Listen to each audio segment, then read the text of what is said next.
Hey, good morning.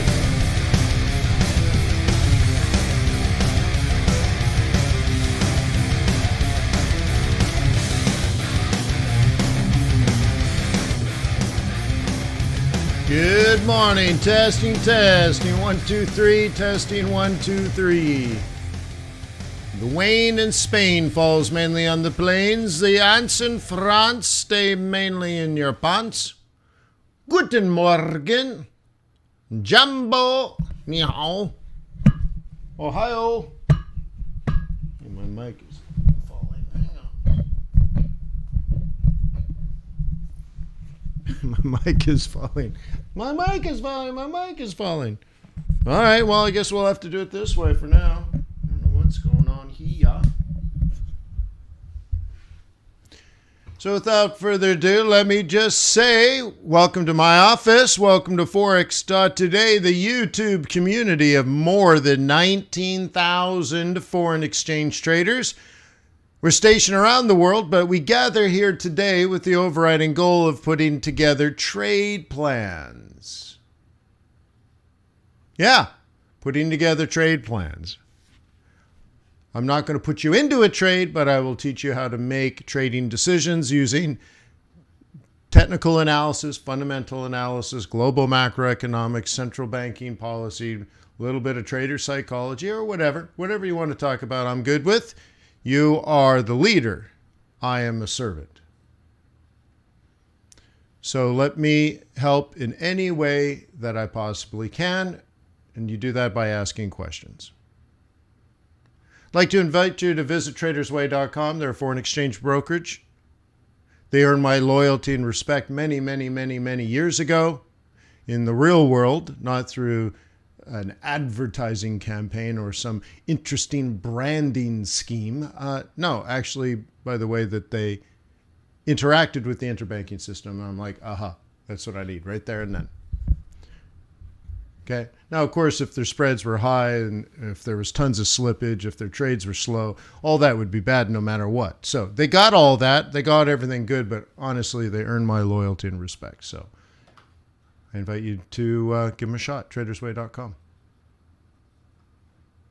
Let me remind you that trading is risky, not appropriate for everyone. Your past performance, good or bad, not necessarily indicative of future results. Please stay small, stay humble, focus on the long term, never risk money you cannot afford to lose.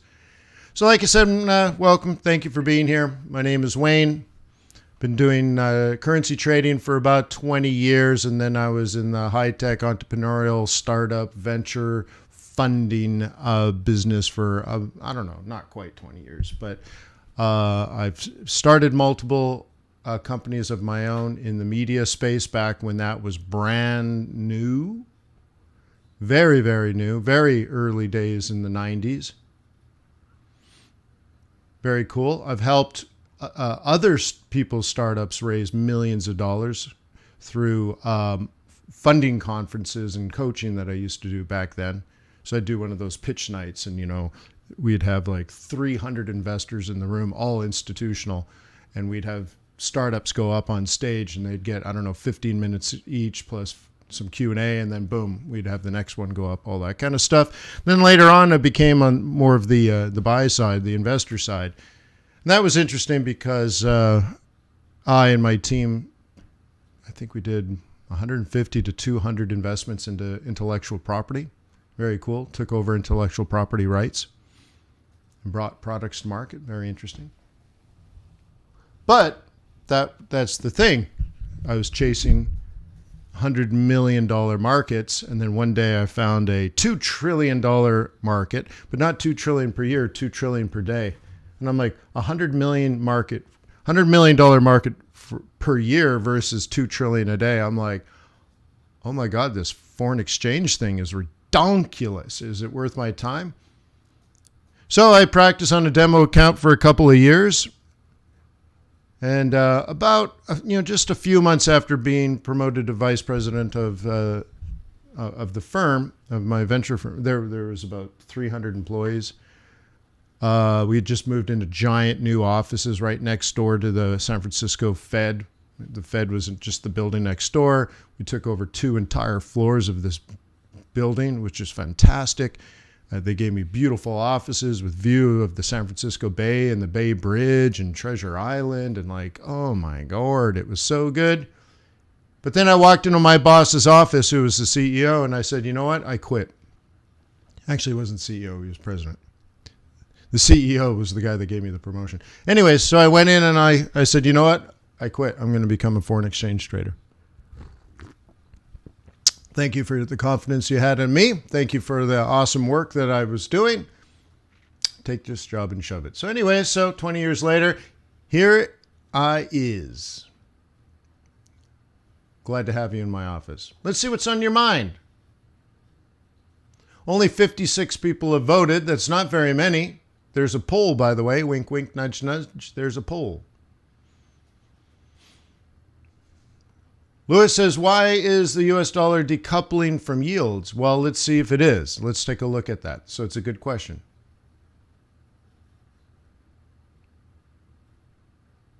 Okay. By the way, my chair is low. It's just, I've been sitting in my chair so much, I've been getting like hip problems and stuff. So I'm trying to get my feet, I guess, flatter or something. I got the chair forward, I got the chair down. So anyways.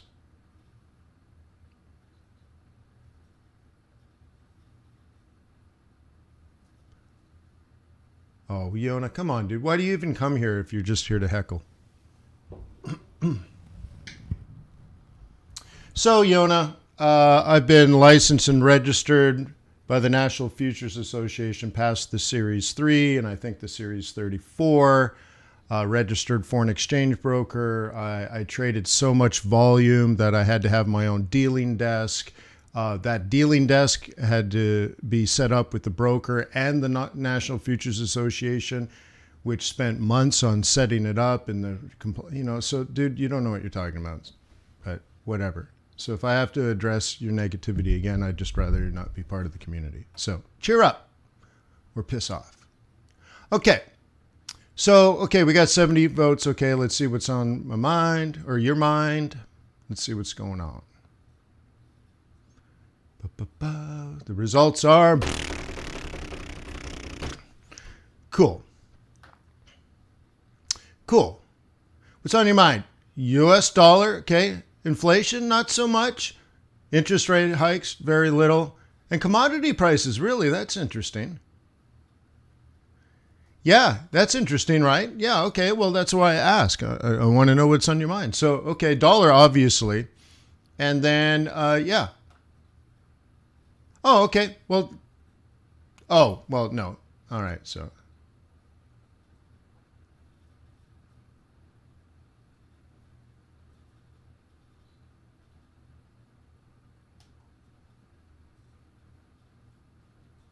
All right. So let's do this. Let's do this. Let's go to 10-year T-note yield chart. Let's just take a look and see what is going on. Where would it be? Which one do I typically pull up? I don't think it's that one. This one, I think. Market Watch.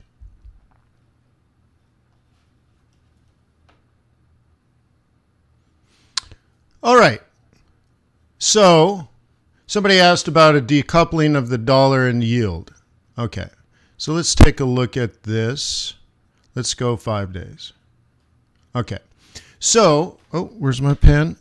Epic.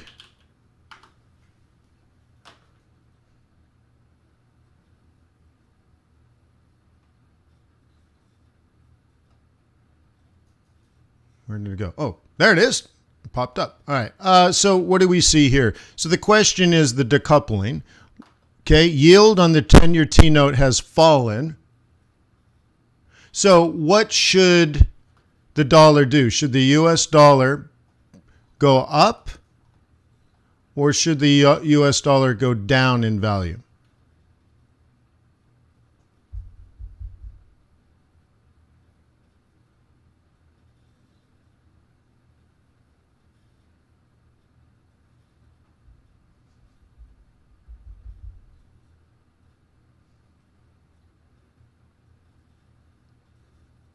No, we'll do hope. Hope. We'll do hope. We'll do gold. Hope. Don't worry about it. Yeah, dollar is supposed to go up in this situation. So to the person that said, what happened to like the decoupling of the dollar? No, everything's fine. That's what should happen in that scenario. By the way, this was 1.6, then it was 1.5, and then it dropped even closer to 1.4. Okay, the low is 1.44, let's say. So yeah, so there's no decoupling. That's exactly correct.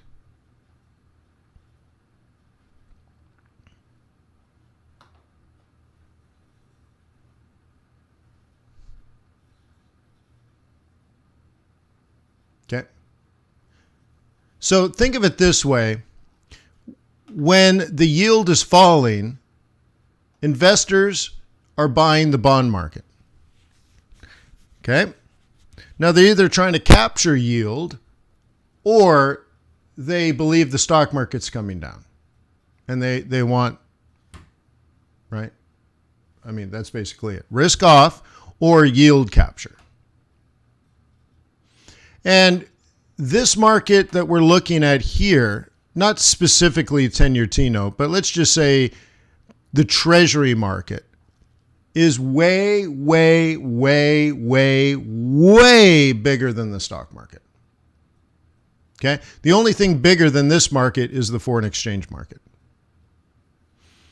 So it's leading, it's leading the value change in the dollar. So once again, to the person that asked about a decoupling of the dollar, no. That's exactly what's going on. You could look at this falling and say foreigners are buying the US dollar, or foreigners believe there's risk off, and therefore they're getting out of stocks and buying that, or there's all those things. But the thing is, the bond market prices in the bond market are going up. Okay. So yeah, the dollar should strengthen in that situation. Okay, in the moment. The thing is, this what comes down to where you have to decide whether you believe we're in a risk on period of time, right? So your question is risk on. And I'll define that in a second here. Let me change colors and make it a little thicker. Okay, risk on. What does that mean? It means you're willing to deploy capital, which is risky, in hopes of receiving greater returns. Okay, so in a risk on world, you'd buy the stock market. Okay. Because if you buy the bond market, you have to pay for it, and you're only going to earn 1 point, let's say, right, 47%. Or the stock market's up 20%. So if you, right, so you're like, well, that's cool if I'm just going to protect my money, but if I'm going to invest my money, I want to receive a higher return. Okay, cool. So there's stocks, for example, or real estate is another classic one. Okay, so just think of it that way.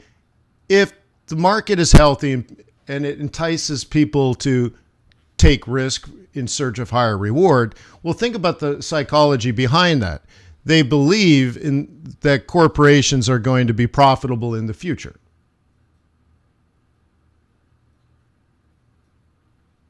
Okay, that's why prices go up in the stock market. They think corporations they have clients, they're receiving cash flow, and that they're receiving profit from the business that they're conducting on behalf of those clients of theirs, right?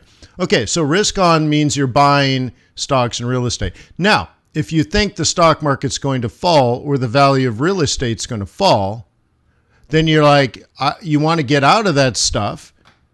Okay, you want to get out. So that's risk off. The opposite, risk off. You're like, oh my God, why would I take a risk in a falling market? The market's collapsing. Get me out of here. So then what would you do? You'd buy something less risky, for example, bonds. Or go to cash. Now you're really out of the market. Cash will eventually earn zero or even negative returns. Bonds will at least earn something. And as if you're only collecting 1.4%, but it's a risk-off world, inflation's going to come down, and you should be at least hedged against inflation, and your money's protected in a government-backed security. Okay? Thiago says, I'm always a little confused by yields. If I buy a yield, whoa, you don't buy a yield. What do you buy? A bond. A bond, whether it's a corporate bond, a muni bond, or a government bond. You're buying and selling bonds. Attached to that is a date when the loan that you're giving, because a bond is just a loan, when it ends. So we'll call this end date, and a yield in which they will pay you. There's different ways to structure this, but you're basically acting like a bank to the government, or to a city, or to a state, or to a corporation. Okay, great. So if there's lots of buyers of the bond, prices go up. Okay? Think of it that way. Prices go up. Why? There's a lot of competition. There's a lot of people that would lend this entity money.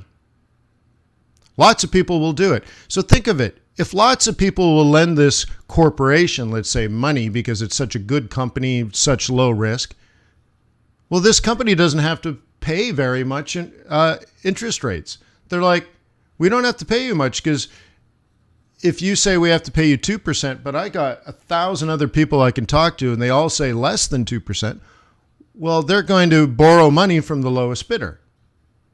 Okay?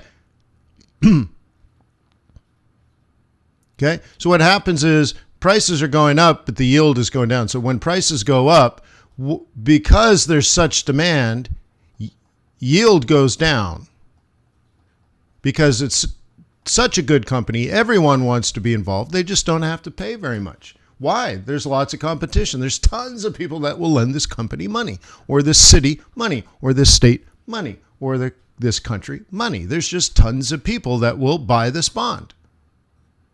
Now, if there's very few people willing to buy the bond, okay, what will have to happen? Well, first of all, if very few people are buying, prices are falling, right?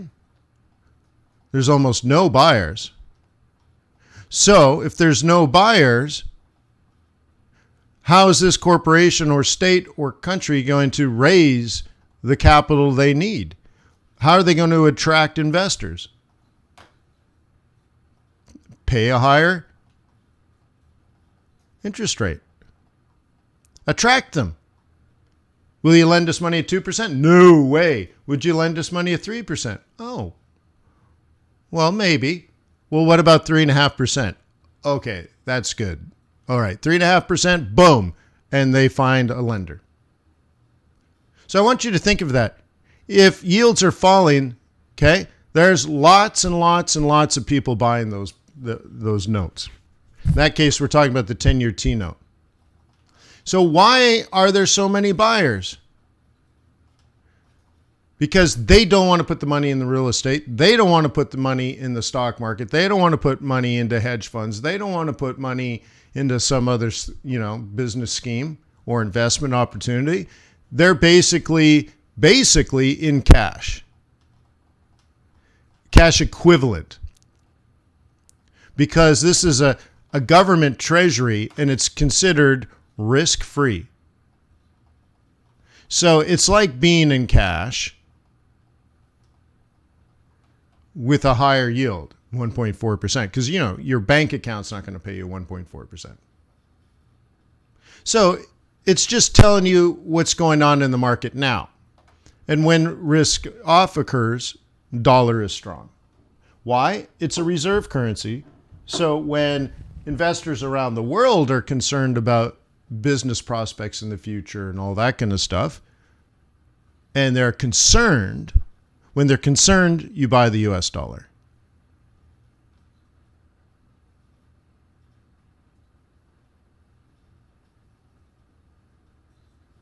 Okay? So hopefully that's helpful, Thiago.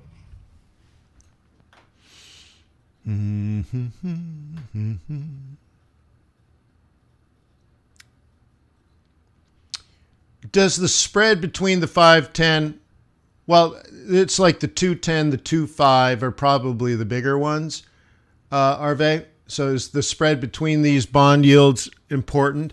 Yeah, it shows you where the money is going. Is it short term or is it long term? We're somewhere in the middle, okay? So if you're buying a 5-year bond, you're expecting the stock market's not going to do well for a long period. And you'd rather earn, 0.8% than be in the stock market.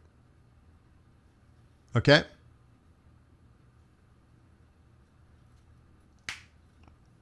Okay, so it's the psychology. Now think about it. Okay, like who buys a 30-year? Okay, it used to be something that your grandma gave you for Christmas, right? Back in the 1950s, so maybe your grandma's grandma. Anyways, now what? Well, probably insurance companies.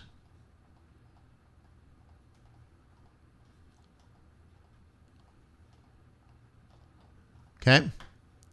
So insurance companies collect every single month, let's say $250 from you. Month after month after month. Why? Because somewhere between year 1 and year 50, I don't know, you're not going to, let's say year 30 maybe, okay, in year 30. So but somewhere between your first year in payments and your 30th year in payments, your house, somewhere in here, you don't know where, right? Your house burns down. And your insurance company will cover the replacement cost. Now that's expensive, right? Probably a couple $100,000 to build the material and all that kind of stuff. So now what? So you pay your $50 a month or so, $3,000 a year, and la la la la la. Meanwhile, the insurance corporation, is doing this times, let's say, 100,000 people near you. They're all paying this money. So they're collecting $3 million a month. And they know, the insurance company knows statistically that they're collecting $3 million every month, but they only have to pay $600,000 per month to rebuild houses. But they don't know this could jump to 16 million in a heartbeat just because of a natural disaster or something. But the thing is, it almost never happens.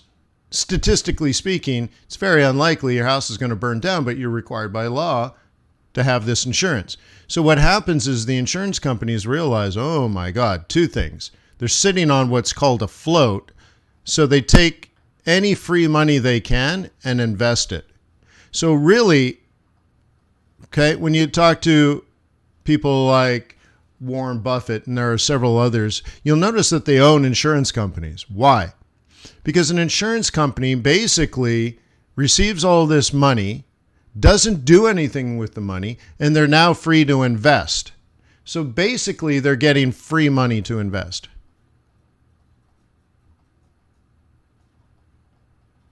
Okay? Now, the interesting discipline is you still want to make sure that this risk is covered, so you buy a bunch of 30-year notes. Because you can say, well, over 30 years, if there's a problem, I got this long-term risk, long-term investment. But much of this money is just trade. Trade it, man. Trade it. Trade it, flip it, earn cash. And right?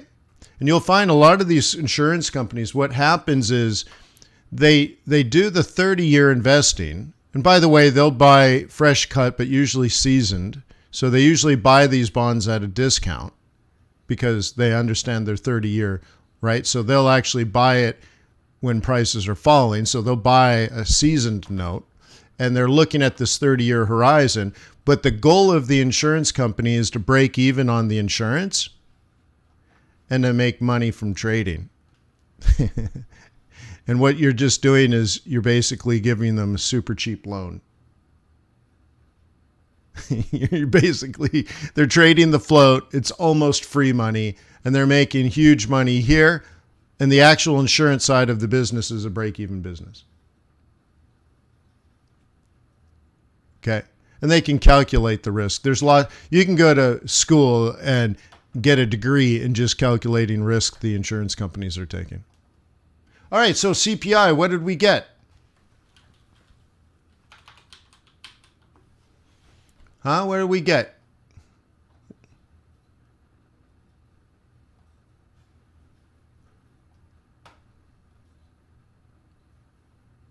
Bum, bum, bum, ba, bum, bum, ba, bum. Okay. 6.2, 4.6 core, 4.6, okay, annualized, of course.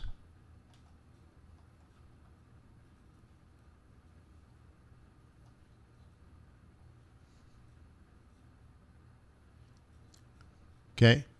All right. Okay. 4. Okay. 4.5, 6 on the headline. Interesting, right? Did you guys see this? Wait, that's not right. Chinese CPI year over year 1.4. That's not right. Hang on.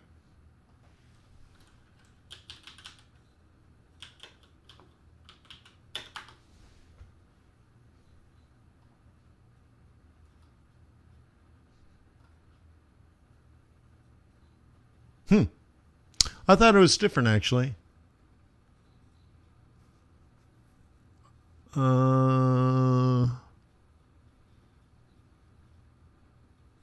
Interesting. It is right. Then I read something else somewhere else, and it was reported differently.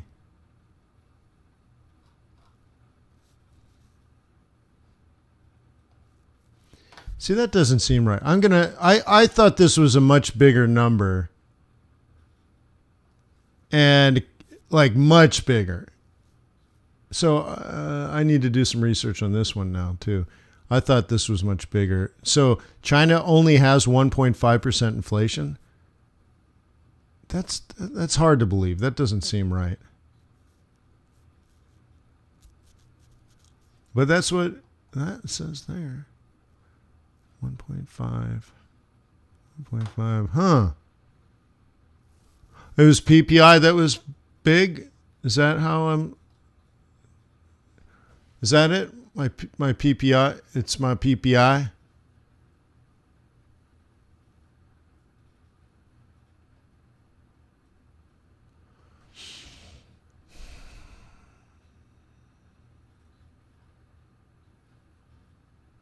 Yeah, I guess so. This is it. This is what I was thinking. All right, so. Yeah, 13.5. Yeah. Yeah. Thank you, guys. Thank you, Milos and Henry. Yeah, okay.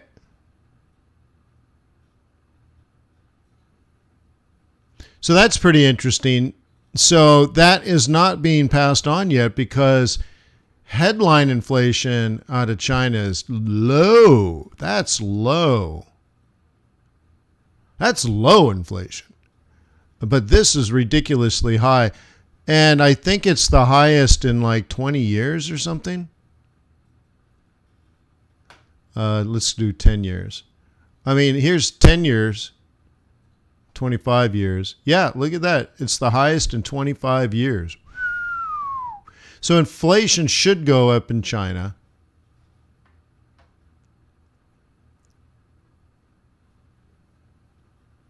Okay. So anyways, interesting.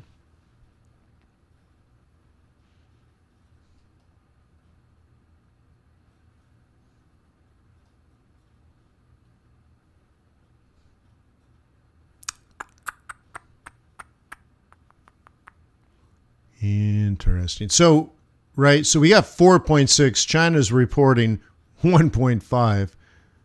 Okay. Interesting. And then Aussie jobs is the next big one. Milos says highest in 26 years. That's amazing, right?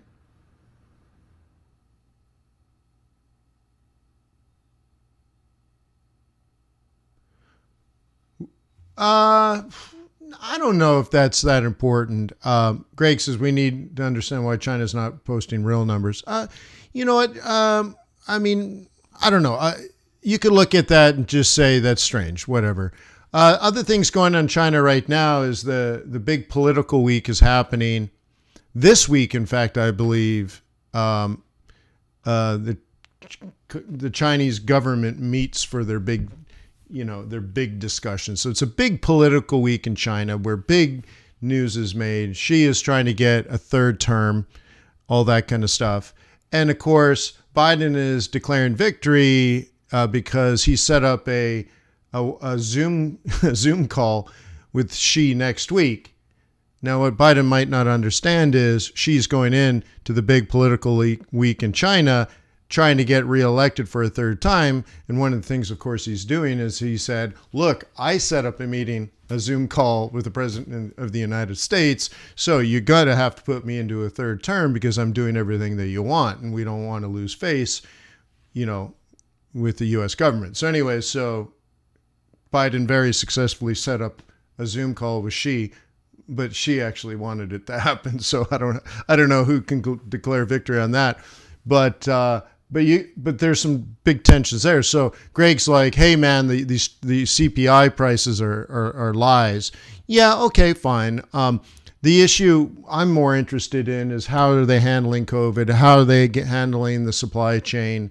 That kind of stuff. And of course, I want my Chinese ADR stocks to go up. So I want JD prices to go up. I want Baba to go up. I want Tencent to go up because I'm exposed to all those Chinese ADRs, some education ones and stuff like that. So we'll see how the tone of this big political meeting is and how that manages what the actual inflation level is. Whatever. But what we do see is producer prices. So this is intermediary goods and raw material, and digging stuff out of the ground and shipping it from point A to point B is very expensive. There's shortage of machinery, there's shortage of labor, prices are high, and we're starting to see that. But it looks like if the government has control, and if that CPI price is right, going back to Greg's point, maybe it is right.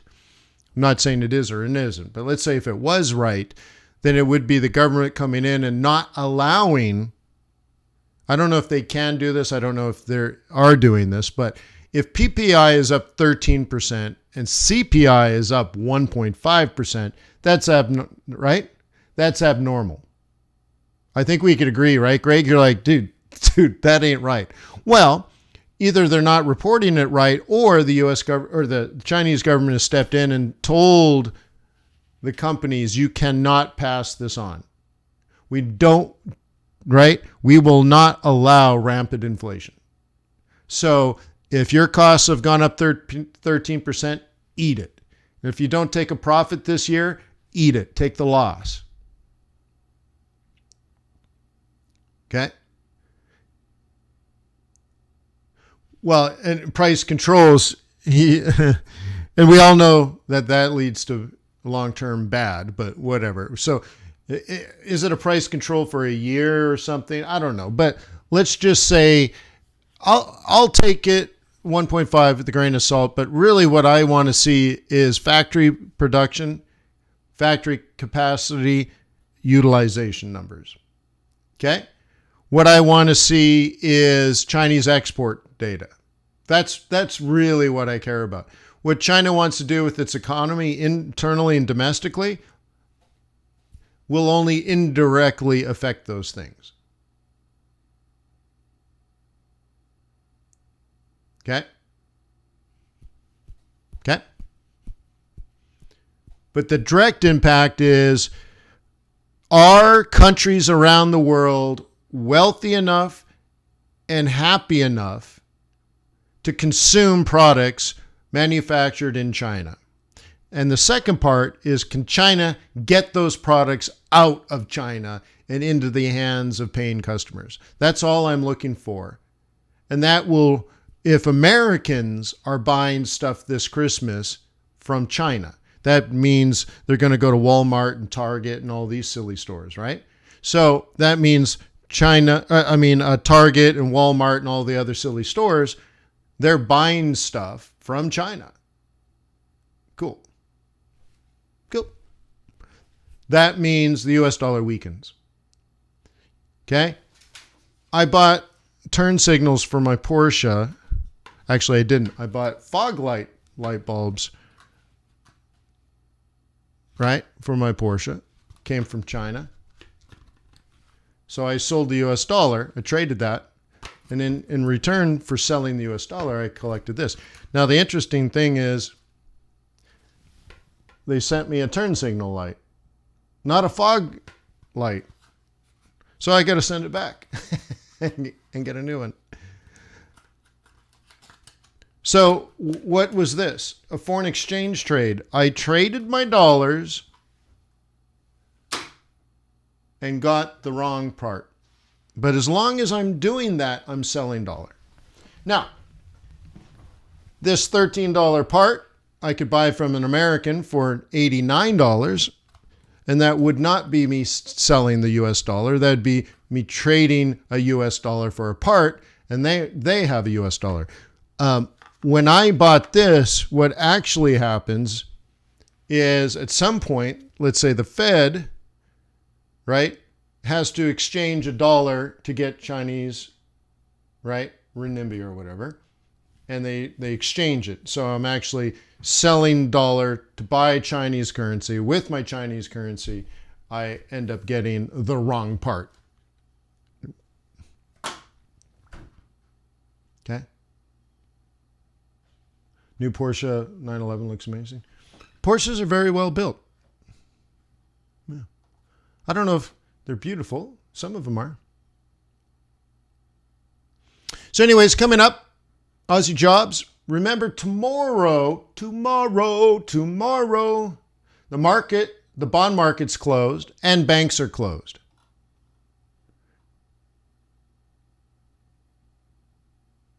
Okay? So my live trading group, we will not meet tonight to set up trades for tomorrow when our trades are directly impacted by the bond market and by banks, but the bond market's closed, the banks are closed. So it's time to take a day off.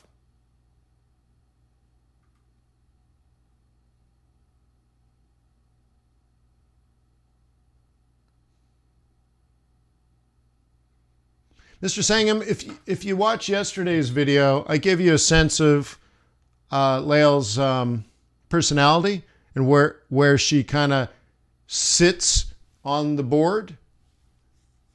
You know, as far as hawk versus dove and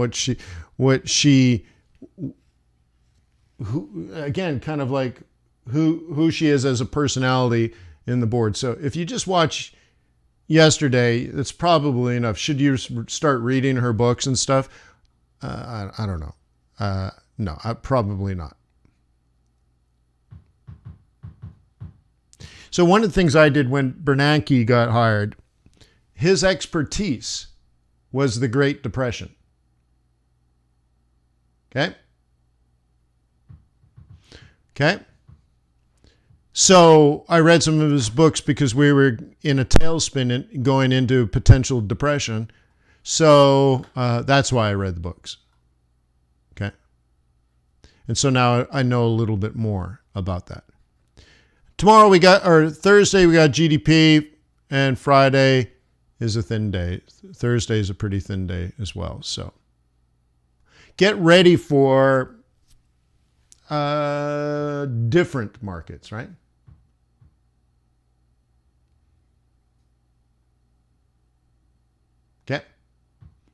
Okay, Mr. Sangam.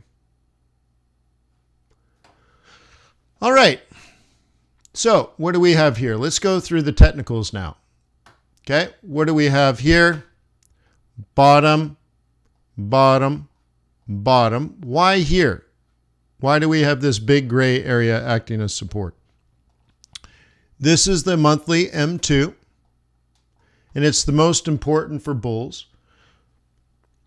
The fact that we're tapping it 3 times says that there's a real battle here. Bears are trying to get through, but they keep hitting buy orders because bulls are there. Okay, now we have a top here, here, and here. It's not based on monthly because monthly is up here, but this is the monthly M3. So this whole zone to the top, okay, let's rewrite this equation, if you will. Okay, I'm trying to figure out what the market wants to do. Okay, this is a sell zone.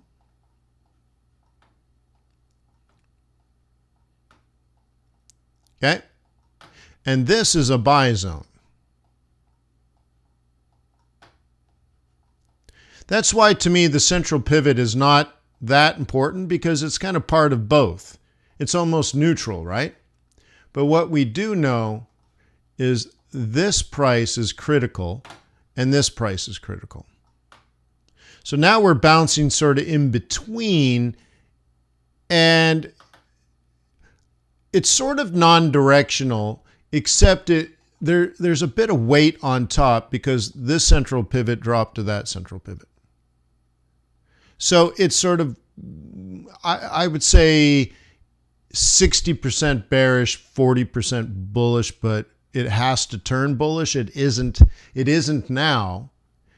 Okay. But there is some reason for this to go up. Right now, that reason hasn't presented itself technically.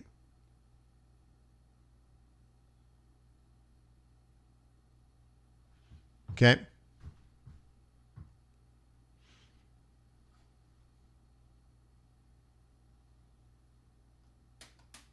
Okay. Okay. And then you back out even further. It's a double bottom of a double bottom. So would you say that this is meaningful? Yeah, it seems to me to be reasonable as a level of support. Okay.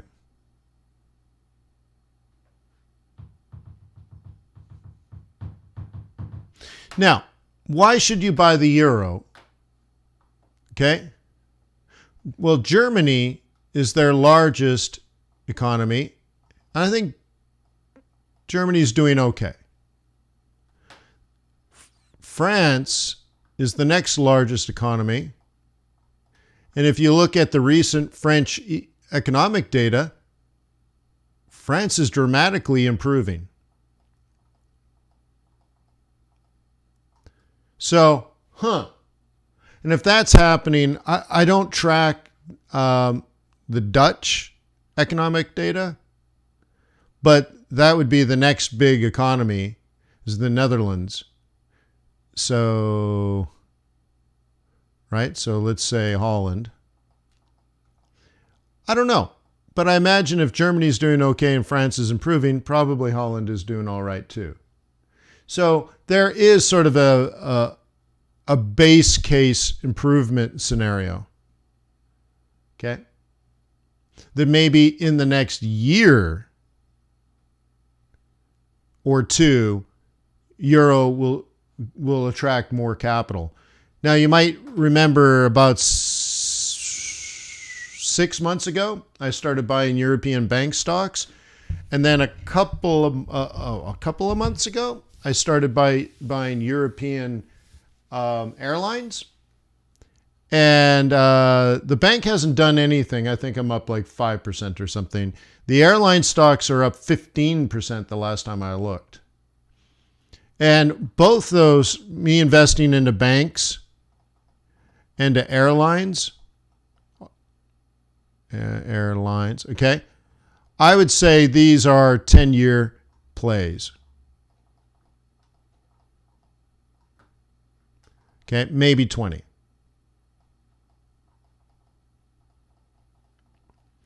Okay.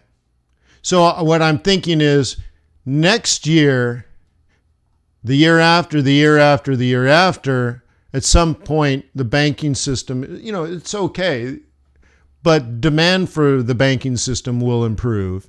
And eventually, Europeans will get COVID under control and will travel. Okay. Peter says, oh, Italy's bigger than Holland? Well, Holland's probably richer. Okay. The Dutch exports are massive, and it's mostly food. I was really shocked, but if you look at how much food Holland produces, it's really amazing. It's very, very productive.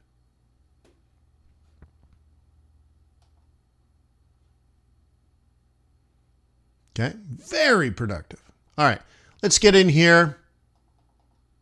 And what the book? What's going on? Nothing's right. I'm torn. Look at that. Great trades, beautiful setups, did everything right, lost money.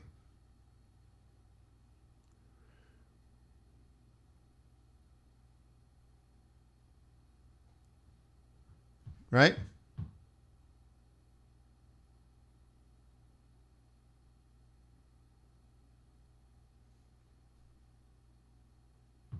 Peter says third largest food producer in the world. I'm just shocked. Yeah, but I know the numbers are high. I mean, I looked at it as far as economic data, and looking at the economic data, I was just flabbergasted. The number is, I mean, that third largest food producer in the world. What, larger than Canada? Okay. Canada is like this entire screen in size, and Holland is like, and you're saying that produces more than Canada, more than the United States, more than Russia, more than China? You're like, really? So anyways, I don't know if that's true. I'm not saying it ain't, but it's just amazing what they do no matter how much it is. It's amazing. Okay. All right, going back to Aussie. Okay, now we're just farting here. And we're up against the 21. Okay, very plausibly a bearish sell zone. Okay.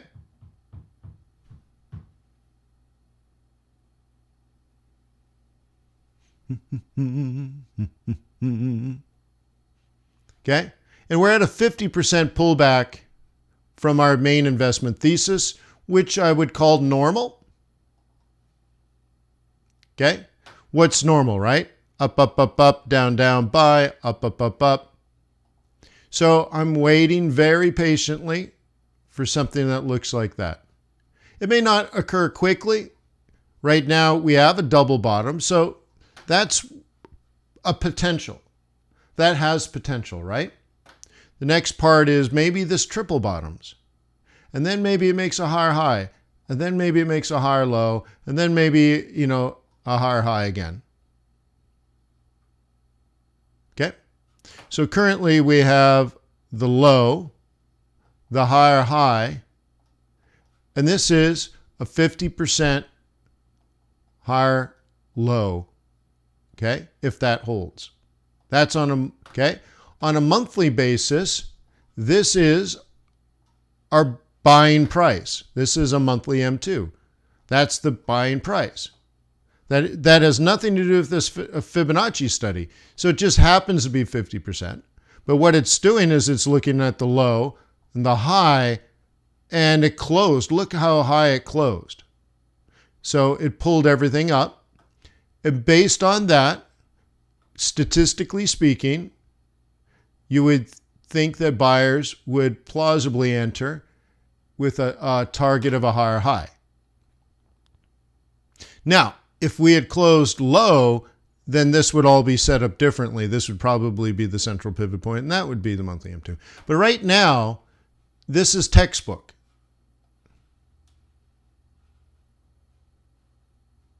Okay?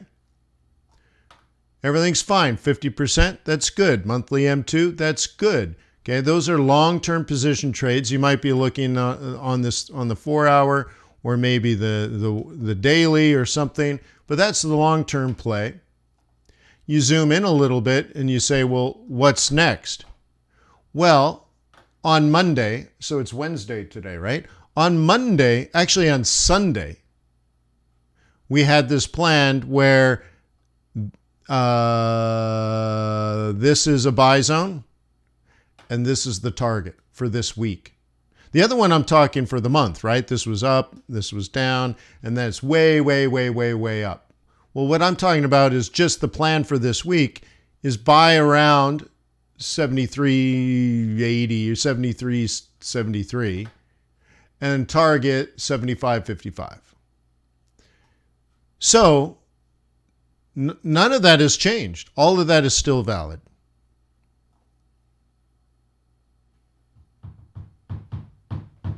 Okay? Cool. So if you're day trading this, just be careful. Just be very careful if you're day trading this down. But the swing trade and the position trades, right? Actually, this is the swing trade. The swing trade and the position trades are still valid.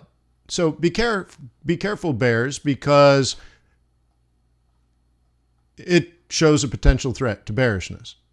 Okay, that's all. Cool. But could you have been selling this down for the yeah, for the last week and a half? Yeah, sure, fine. Okay. But this was potential support, and that's why this was resistance. Okay. So in here, if you were a bull, you were probably thinking this. Okay.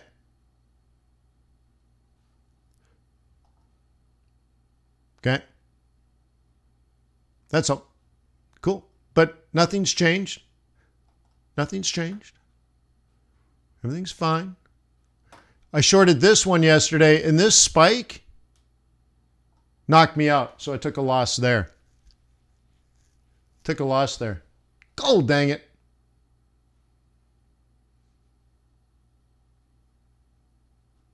Okay. So anyways, my plan was this.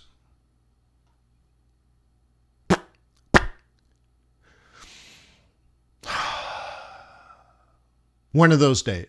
But we should be grateful for what we do have. And now the new plan is this. So once again, I had this set as a rollover here. Right? Change in trend. Got a little unlucky on this spike. But other than that, everything is tickety-boo. Okay? Everything is tickety-boo. And if this is coming down, if USD is coming down, like that Aussie dollar on support, based on correlation, would likely go up. If this is down, that would be up. Not necessarily. I mean, people have to want to buy Aussie. And people are discovering that they're wrong on central banking policy. In Australia, they're wrong. Not Australians, but market participants. Okay, so market pricing, think of it this way. Market pricing has been wrong in New Zealand, wrong in New Zealand, wrong in Aussie, wrong in the US. So, okay. And where else? This is where people actually, and the Bank of England, right? Okay, these are actual central bankers. Okay, the Bank of England, Bailey, was in almost an argument with the Bloomberg reporter. And he's like, I didn't tell you we were going to raise interest rates. You guys said that. Okay, in Australia, Governor Lowe said, I can see that market participants have priced in rate hikes, and I don't understand why. We're not going to raise interest rates this year. We're not going to raise interest rates next year. We're not even going to raise interest rates the year after. I don't know why they're pricing it in. New Zealand said something very similar, and the Fed is telling you, man, they're not going to raise interest rates for a long time. We have to get to full employment and have inflation target. But most likely over the next 12 months, we will do better and get closer to full employment, but the inflation's likely to come down. So it's just like a lot of these moves, guys, is the market realizing they bet the wrong way. Okay, they bet the wrong way. Okay, now for us, I'm a bear on this. I was a bear here, here, here, here, here. It's coming up. I'm still a bear. So I'm not making a technical analysis of this, but if you want to do a technical analysis of this, this is the sell zone. And we topped off at the sell zone. That's a monthly sell zone. This is the weekly sell zone, right?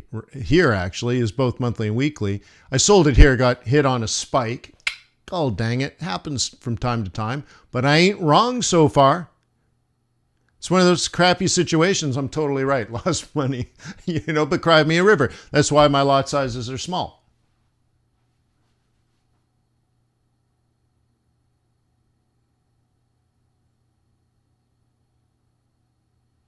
Okay.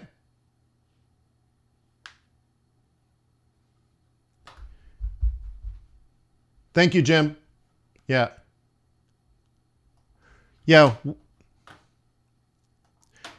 The new sort of value ladder for you guys will be video training.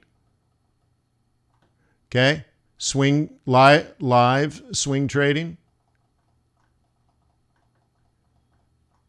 Okay. Live day trading. Attached to all this will be exams. And then a trading test. And then you becoming an analyst. Then you becoming an associate. Then you becoming a real money portfolio manager.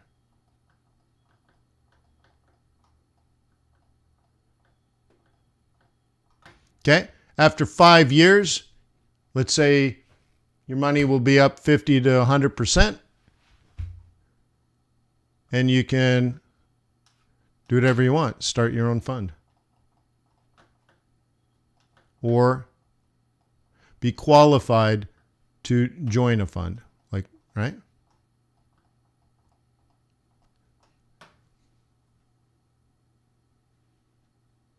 Okay. This whole thing will take you somewhere between 5 and 10 years. It's the get rich slow scheme. Okay?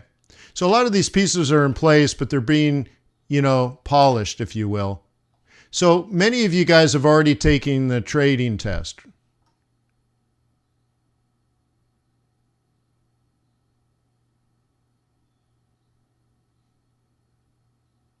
How many people you have already completed the trading test?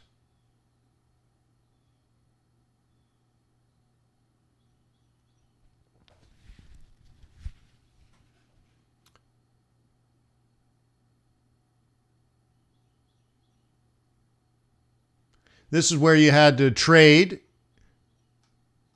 while your results are being tracked. You had to have very small lot sizes, and we tracked all that.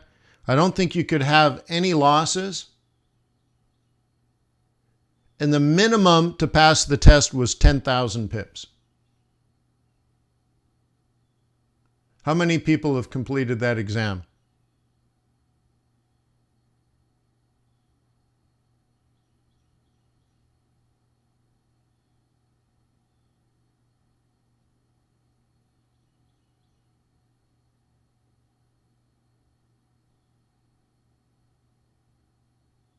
Nobody here? Really?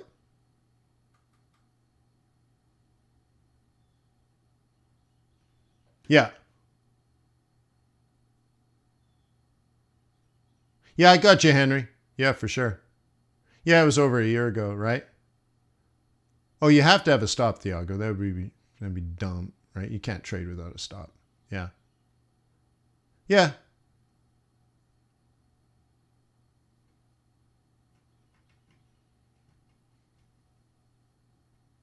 Does anyone want to share how many pips they got on the exam?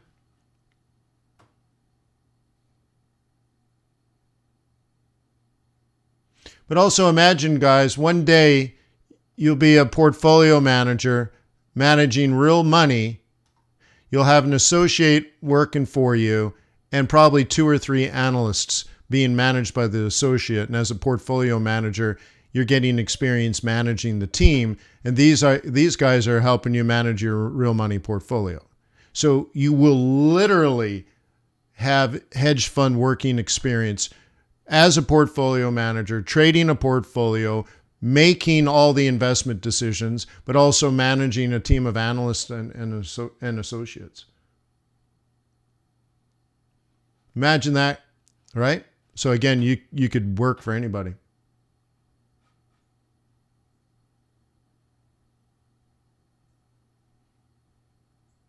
That's right, vodka. But you have to, right, you can't just walk in. So anyway, it's just interesting, right?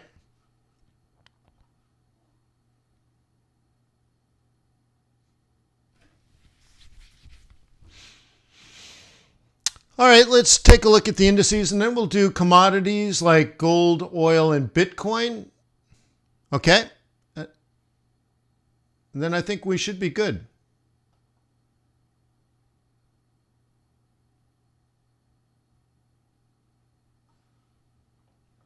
Okay, yens are way down. Nice. Just a quick look at yens. Kiwi Oscar Mike.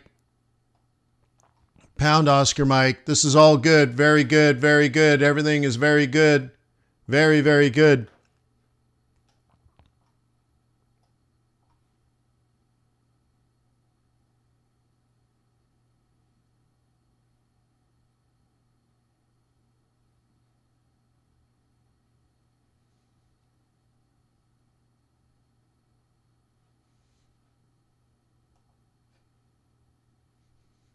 Okay.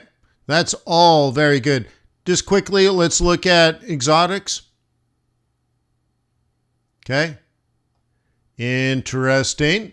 Tough 24 hours here, but maybe it's a setup. Okay. Then let's go over to commodities.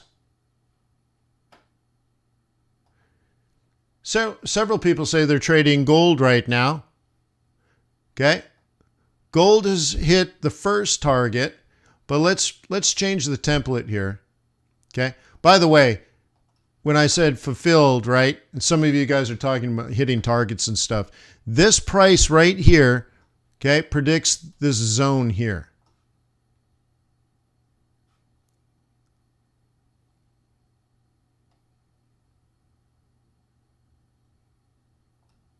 Oh, you'd like to see orders.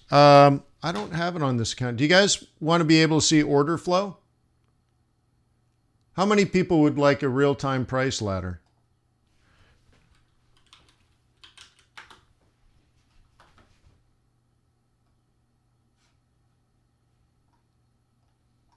Okay, Trader's Way gives you one. And so you can see the orders through the liquidity partners. I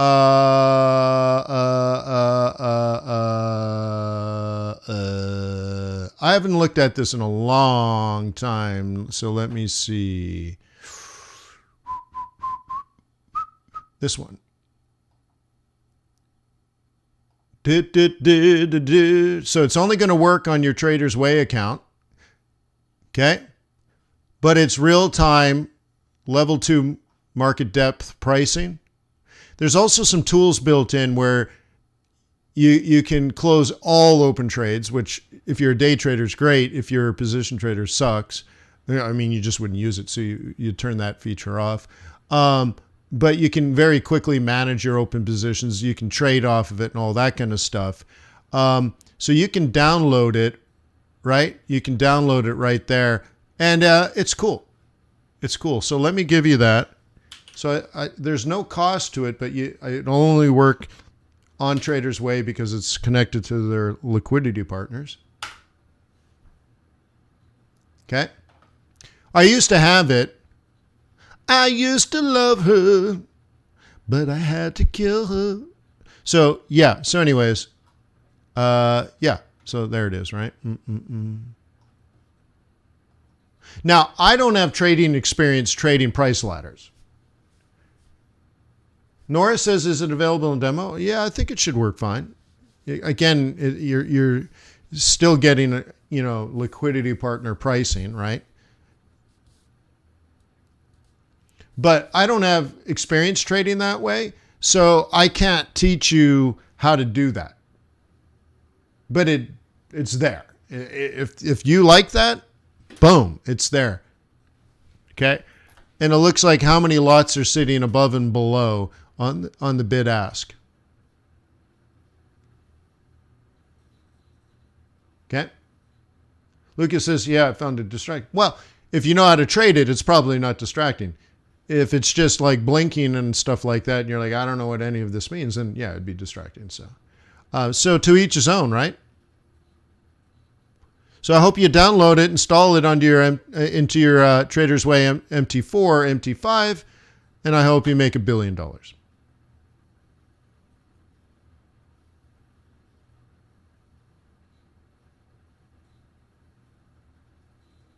Okay, I hope you make $1 billion.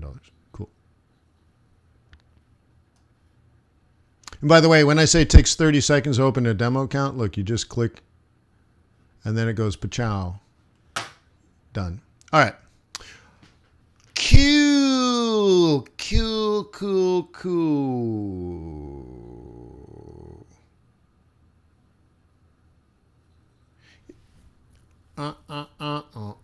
I don't know, Mission. Why don't you ask them?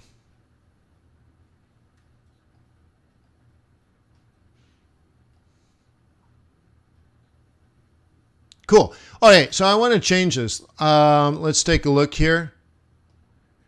Okay. Here's the interesting thing. Okay, let's look.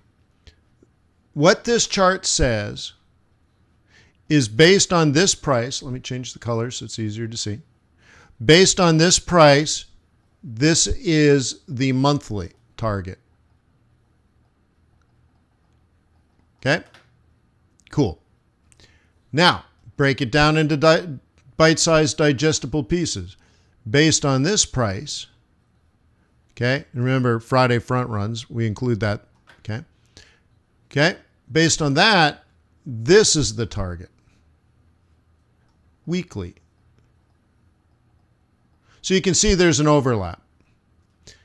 Now, on the daily, there's a daily buy, there's a daily buy, okay? You didn't get that entry, daily buy, and now tomorrow's daily buy is up here, but because you're surrounded in this zone and this zone, you probably want to skip that last buy.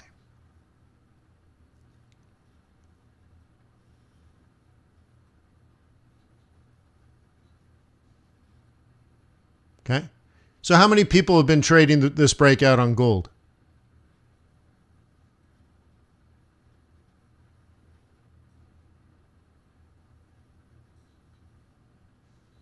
Vakya says, someone sent him a currency divergence tool for MT5 the other day. Great. If you don't know what it means, it's not going to be helpful. As long as you understand what it means. The tool can only be helpful if you understand what it's telling you. That's all I'm saying.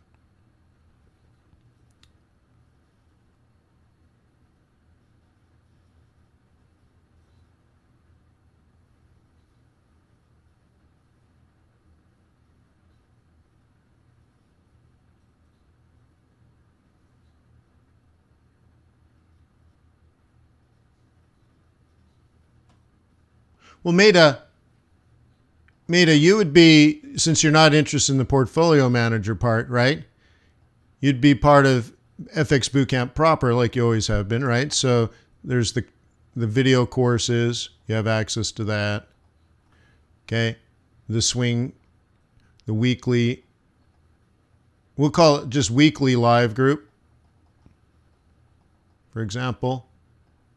You have access to that. Then you'd have the daily live group. And you probably want to do the exams to finish up the courses, right?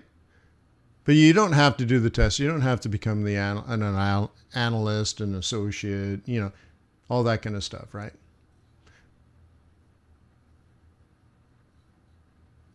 I don't think you want a job. Marina's been doing gold for a long time. Yeah. Marina, are you still doing a lot of pound trading as well? I think there was a time there where you're, almost exclusively. Oh, I see. Yeah.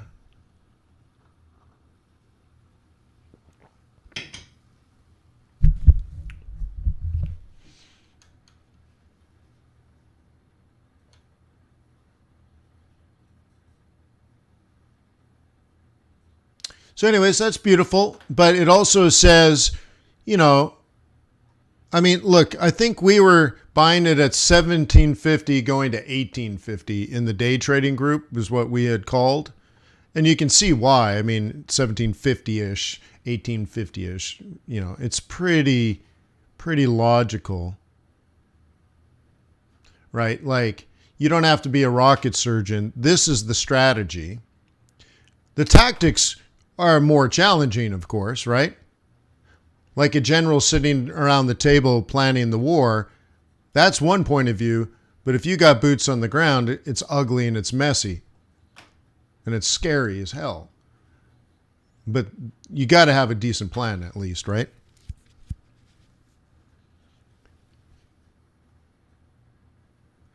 Right? You got to have good plans and good tactics. You don't want to become a Green Beret and then direct traffic from a Humvee in the middle of a war zone. You're like, why am I directing traffic? Why am I a traffic cop? I thought I was a Green Beret, right? So you got to have good strategy and good tactics.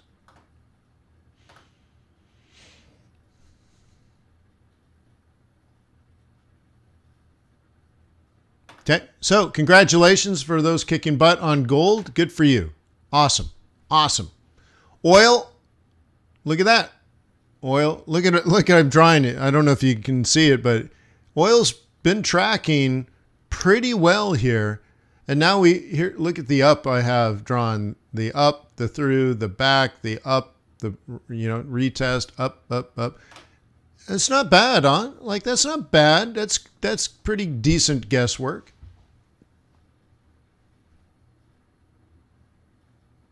Thank you, Hope. I appreciate that. That's cool, Marina. That's cool. So you added, that's good. Awesome. Gold and oil. Okay, gold I get, and oil too. Yeah. Right on. Good.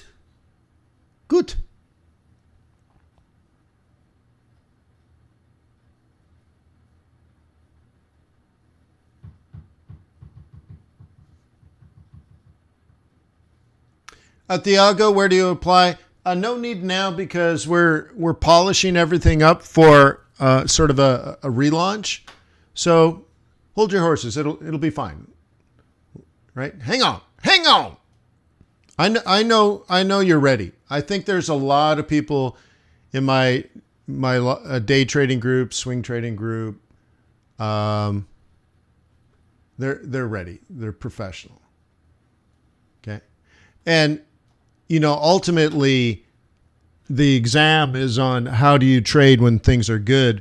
There should almost be, how do you behave when things are bad, I think is even the bigger question. When things are bad or when things are just not ready for what you intend to do. Okay, cool. So I got out Bitcoin at 67 yesterday. I watched it hit 68, then it dropped to 67. I think it was 67 some change. So it dropped all the way down to 66 and a half, which at the time, it's not, it was a 21 EMA. Was that a 4 hour or was it? Yeah, it was the 4 hour. So it came all the way down. So like we were here and I was watching this kind of volatility. I had a cash deal, so I had to deal with that. So not necessarily a trade, it was a transaction. But nonetheless, at that time I looked and said, well, I'm at 67 and it looks like it's going to drop, basically another $1,000. I was at 67,000 XXX, right? 67,300 or something. And I'm looking at this like it could drop way down to here. And I'm like, I could wait for it and hold it, but it wasn't, it's not an investment, right? It wasn't even a trade. So I'm like, give me my money, right? So yeah, it did fall another 1,000 pips. So it went from 68 to 67, 67 to basically 66, and now a full-on recovery. So I guess I could have been brave and held it overnight, but that wasn't the point. But what I do like about this is it is riding at 21. Okay, it is riding the 21, and that's what you want to do in this situation. Okay, so here's your breach of a 21, and then reset of a 21. And okay, and so far it's just up, up, up, up, up. Very good. This would be indicative of risk on. Okay, you don't buy Bitcoin because it's safe. You don't buy Bitcoin because it's not volatile. You buy it because you want to get rich. You think it's going to go from 66 to 100. That's why you're buying it. And are buyers actually buying it? Yeah, they are. For sure. So that would mean, for example, Aussie dollar up. That would mean CAD, yen, okay, up. That would mean gold up. That would mean what? Give me one. We'll just leave it at that.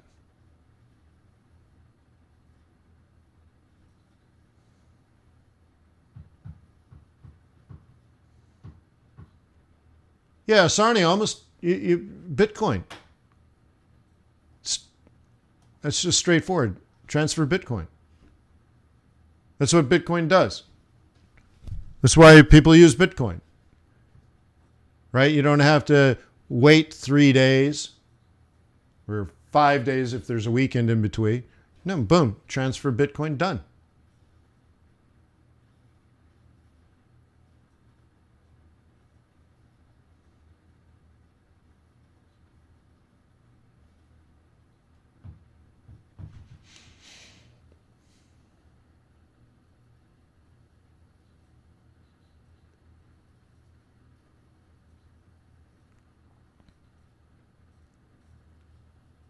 Cool. Well, the stock market's about to open. I got to go. Thank you for being part of our community.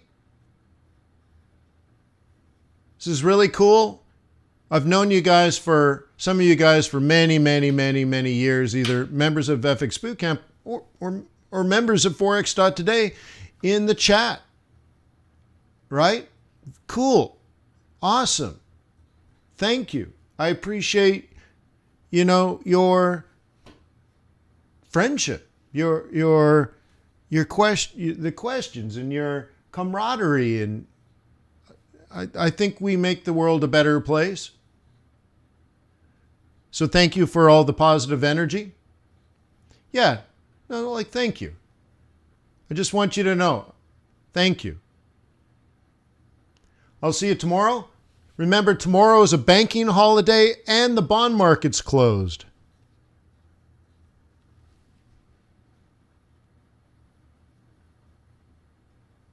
Okay, so careful.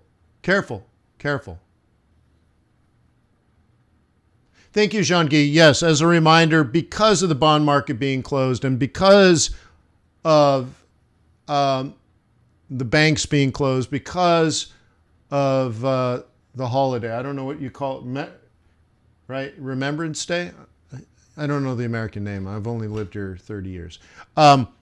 But it's the anniversary of the end of World War I, and it's an opportunity to remember all of those that have served, right? Have served. And I don't take that lightly.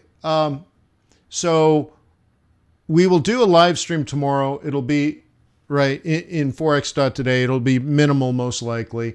But as far as my live day trading groups and my live, all that, the day trading group, we're not going to do one tonight because I don't want to front run a market I don't trust. And if those markets are closed and they directly influence currency trading, I don't want to take normal rules of engagement and apply it to a special circumstance. So you can still trade, just realize you're taking on additional risk. And I don't want to coach you into additional risk. I want to coach you out of additional risk. Now, tomorrow, yes, those markets are closed, but on Thursdays, the swing trading group meets to plan trades for next week. So that's still fine. So on Thursday night, even though the markets were closed that day, we're setting up future trades. So the swing trading group will then meet then. Now, if you don't know, I've moved the times from 3 o'clock to 4 o'clock, the original swing trading, right? So day trading is going to meet every day at 4, and swing trading is back to 4. And we're going to have everything lined up, everything congruent, everything nice, everything easy. So just sort of a heads up, it's all in the videos and all set by the members, not by me. So, peace on earth.